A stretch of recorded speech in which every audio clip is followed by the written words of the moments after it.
people think a criminal is a stereotypical look. It can be anybody.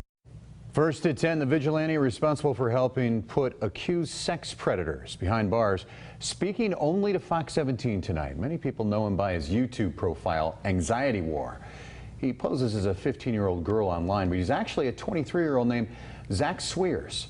Just last week, his video showing his encounters with alleged sexual predators helped lead to the arrest of 7 men in Grand Rapids, all of whom are now facing jail time. Fox 17's Rebecca Russell sat down with Zach for an exclusive interview tonight. She's live in the studio with more on what he says inspires him to put himself out there like that. Rebecca? Well, before today, we've only seen and heard Zach Swears in his YouTube videos. But this afternoon, I had the chance to ask him questions so many of us have been wondering, like what led him to do this in the first place? And how does he do it? And where will it end? Well, he answered those questions for us at a location you may recognize from his videos. And he had a question for our viewers as well. Our meeting started out just being an informal conversation, no cameras. But towards the end, Zach Swears, aka Anxiety Wars, decided he wanted to ask a question. It was then that he agreed to let us start recording. I think the question to pose people is, do you know what's really going on, like online? People they don't think it's real. The danger's already in their house on the internet. From there, he told me about his meetings with alleged predators, one of them right here in Richmond Park.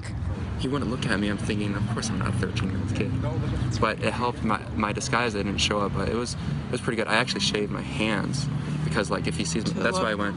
Yeah, just so I wouldn't look like a 23-year-old. Zach says it started out of curiosity in 2013.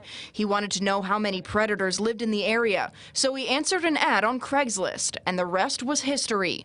He recorded his encounters wearing special sunglasses with a camera in them, evidence he would later turn over to police. The pivot head Durango, they look like these. They're not aviators so much, but of course there's a little processor in there and stuff. You know, it's like a little computer. There's like a little circle in here. And so, but when I'm confronting people and stuff, it's weird. They don't know I'm filming them. They don't. And some of them don't. Some of them see it. And one wasn't enough. He had to keep going. It is so fun. It's like the feeling when your favorite team wins the game, just barely. At the end, but the buzzer sounds, boom. Like talking to the predator, like confronting them. Gotcha. And knowing that they're on video, it's, I don't want to say empowering, but it's fun. Zach says he doesn't just do it for that reason. He does it to empower victims to speak up, to keep these people from meeting up with actual children, and to get them help. But as far as being hailed a hero, the vigilante says that's not me. I'm not in it for fame, and I think by not talking to the media, I think that really illustrates that. I'm not in it for fame and stuff. But when I heard that there were going to be no video cameras here, I thought, it's cool because I want to talk to, like, just anybody, right? Just about this. And the main thing Zach says he wants the public to take away from this is to be vigilant. He says more predators are out there and can be very manipulative. It doesn't matter who they are or what they look like, they're out there. And Zach says he doesn't plan on stopping what he's doing anytime soon. Wow. So it's not going to stop. He's not scared of doing this. He seems to enjoy it. We've watched a lot of these videos online, and there's one that's kind of, in particular, that's scary, where he says he knows the guy has a gun, and then he tells the guy that he has a gun too. Is he worried about walking the line of impersonating a police officer, or his safety for this?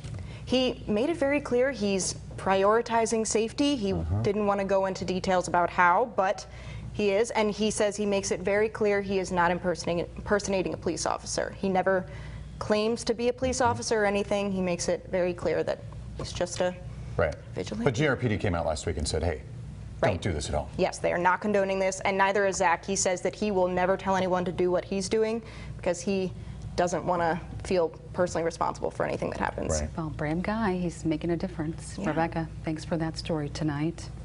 Man accused